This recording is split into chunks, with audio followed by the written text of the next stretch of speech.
छात्रों, आज हम गॉस प्रमेय के अनुप्रयोग में बात करेंगे कि अगर हमारे पास एक समतल चादर हो और इसको आवेशित किया गया हो तो उसके निकट किसी बिंदु पर वैद्युत क्षेत्र की तीव्रता क्या होगी। ये मान लेते हैं चादर है जिसको धन Q आवेश दिया है हमने, जो इसके संपूर्ण क्षेत्रफल पर एक समान वितरित हो जाता है। मान लेते हैं इसका क्षेत्रफल A है, तो इसके एकांत क्षेत्रफल पर संचित आवेश को पृष्ठीय आवेश घनत्व सिग्मा कहेंगे, जो Q/A के बराबर होगा। इसको समीकरण 1 मान सकते हैं हम। अब बात करते हैं कि इस चादर से कुछ दूरी पर एक बिंदु P है, इसकी दूरी मान लेते हैं P है। इस P पर तीव्रता कितनी होगी। आप जानते हैं कि वैद्युत क्षेत्र की तीव्रता सदिश राशि है, इसमें दिशा भी होगी और परिमाण भी होगा। तो अब दिशा किधर होगी, चूंकि अगर ये बिंदु आवेश होता तो तीव्रता की दिशा इस साइड को आ जाती है, इधर आ जाती। और ये तो बड़े आकार की चादर है, इसलिए इसे हम छोटे छोटे खंडों में विभाजित मानना पड़ेगा।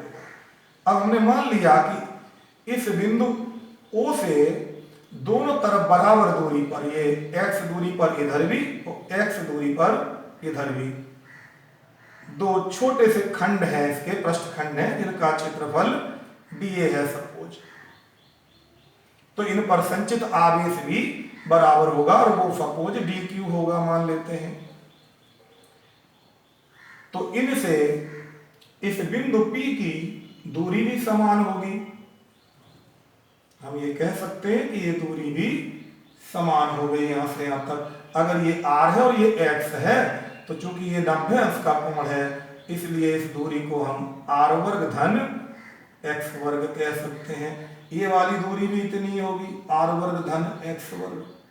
अब दोनों ये और आवेश, ये आवेश बराबर है, यहां से P बिंदु की दूरियां बराबर है, तो दोनों के कारण यहां उत्पन्न होने वाले वैद्युत क्षेत्र की तीव्रताएं भी बराबर होंगी, पर उनकी दिशाएं किधर होंगी, धन आवेश से के कारण मिलाने वाली रेखा पर बाहर की ओर होगी। मान लेते हैं कि ये तीव्रता इधर आ गई और इस खंड के कारण तीव्रता यहां पर इस दिशा में आ गई। ये देखिए, अगर हम ये कहें E1 है और ये E2 है तो बाद में कहना पड़ेगा कि दोनों आवेश बराबर है, दोनों दूरियां बराबर है, तो दोनों तीव्रताएं बराबर होंगी। अब कल्पना कर लेते हैं कि अगर ये कोण थीटा है तो ये कोण भी थीटा होगा। तो जब चूंकि ये दोनों त्रिभुज समरूप है, ये वाले एक जैसे हैं, तो ये कोण भी थीटा होगा, तो ये कोण भी थीटा होगा। तब हम इस E को वियोजित करें तो इस E को जब इधर लाएंगे तो ये हो जाएगा E cos थीटा, और इधर लाएंगे तो ये हो जाएगा E sin थीटा।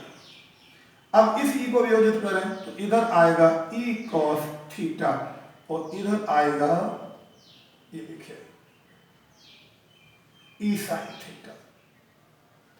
अब आप देख रहे हैं कि E sin थीटा, ये दोनों घटक परिमाण में बराबर हैं और दिशा में विपरीत है, तो इनका प्रभाव तो 0 हो गया। तो केवल क्षैतिज घटक बचे जिनकी दिशा इस दिशा में थी, यानी इस चादर तल के लंबवत दिशा में थी। अब ऐसे ही ये जो खंड 2 माने थे हमने, इनको किसी दूसरी जगह लेंगे तब भी यही परिस्थिति आएगी। यानी इस चादर पर कहीं भी हम 2 खंड लेंगे, अगर उनकी दूरियां केंद्र से बराबर हैं तो उनके कारण यही स्थिति आएगी। इसका मतलब साफ हो जाता है कि किसी भी आवेशित चादर के निकट किसी भी बिंदु पर तीव्रता सदैव चादर तल के लंबवत दिशा में होगी। अगर चादर पर धनावेश है तो बाहर की तरफ होगी और ऋण आवेश है तो चादर की ओर होगी। अब प्रश्न आता है कि इस तीव्रता का मान कितना होगा। इसे ज्ञात करने के लिए हम फिर से एक नया चित्र बनाते हैं और ये कल्पना करते हैं कि ये इस पर आवेश वितरित था, ये इसका मिडिल पॉइंट है O, यहां से हमने अभी भी लिया था R दूरी पर कोई बिंदु है P, यहां तीव्रता निकालनी थी। तो अब हम गॉस प्रमेय का प्रयोग करेंगे जिसके लिए एक बंद पृष्ठ होना चाहिए। अब गोली बंद पृष्ठ इस परिस्थिति में नहीं लिया जा सकता, इसलिए यहाँ पर हम एक बेलनाकार पृष्ठ की कल्पना करते हैं कि एक बेलनाकार पृष्ठ है हमारे पास,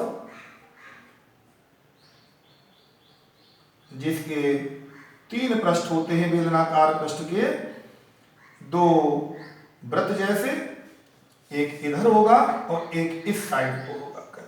देखिए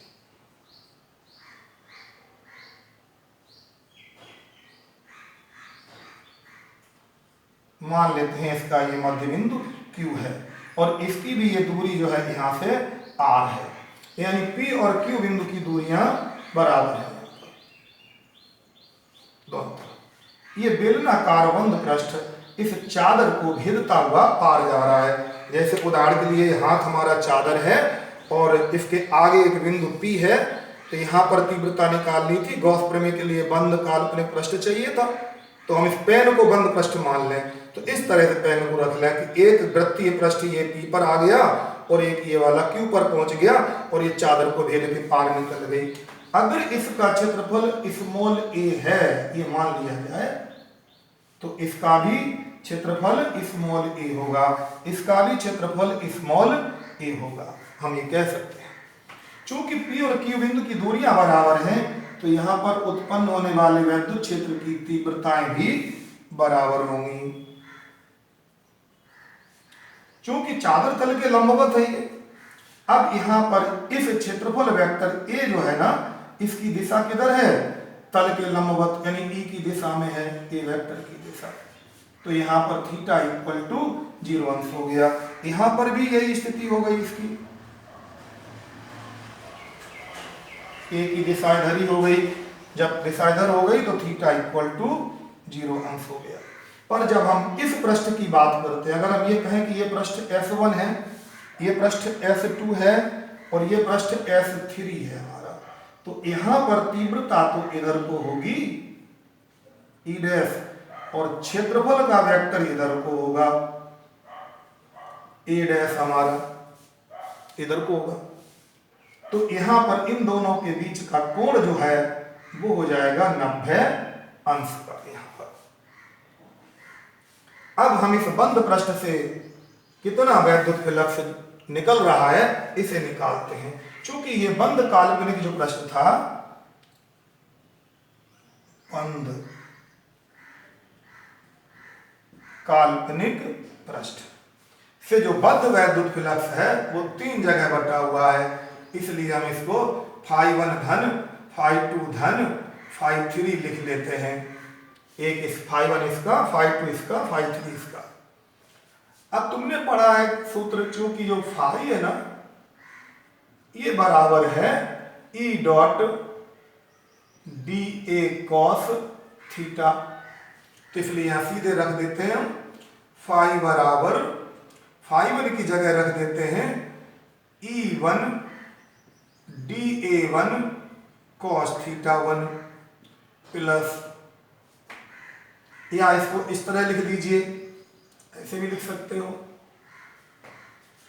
समाकलन किसके सापेक्ष? S1 के सापेक्ष E dA cos theta plus समाकलन S2 के सापेक्ष E dA cos theta plus समाकलन S3 के सापेक्ष E dA cos थीटा। अब बात करते हैं कि भाई इनके मान रखे जाएं। S1 E dA cos 0 अंश, S2 पर E dA cos 0 अंश प्लस S3 पर आपने देखा E डैश है dA cos 90 अंश है। आपने पढ़ा है कि cos 0 अंश बराबर 1 होता है और cos 90 डिग्री बराबर 0 होता है, तो 0 हो गया। तो इसलिए फाई बराबर आ गया S1 के सापेक्ष E dA धन S2 के सापेक्ष E dA।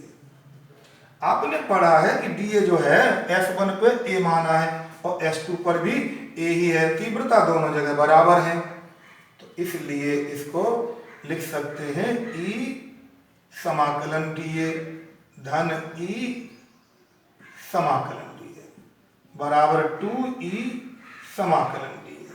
समाकलन dA बराबर हो गया किसके, स्मॉल a के, जो इसके पृष्ठ का क्षेत्रफल था टोटल a, और a ही इसने परिबद्ध किया है। तो अब इसको मान लेते हैं समीकरण 2 और अब कहते हैं परिबद्ध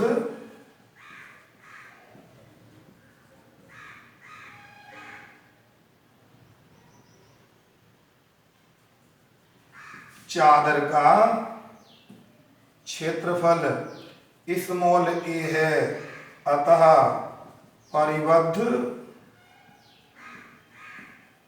आवेश सिग्मा क्यू बराबर होगा सिग्मा ए। अतः गॉस की प्रमेय से फाई बराबर सिग्मा क्यू गुणा 1/ε0 के मान रख देते हैं। फाई का मान है 2e गुणा स्मॉल a बराबर सिग्मा क्यू का मान है सिग्मा ए गुणा 1/ε0 के। तो a से a कैंसिल हो जाता है और ये आ जाता है e बराबर सिग्मा बटे 2ε0 के। मात्रक हो गया न्यूटन प्रति कूलम। अगर सिग्मा का मान ये रख दें Q बटे A तो ये हो जाता है Q बटे A, 2 का गुणा रहेगा A ε0 के। ये भी लिखा जा सकता है इसको।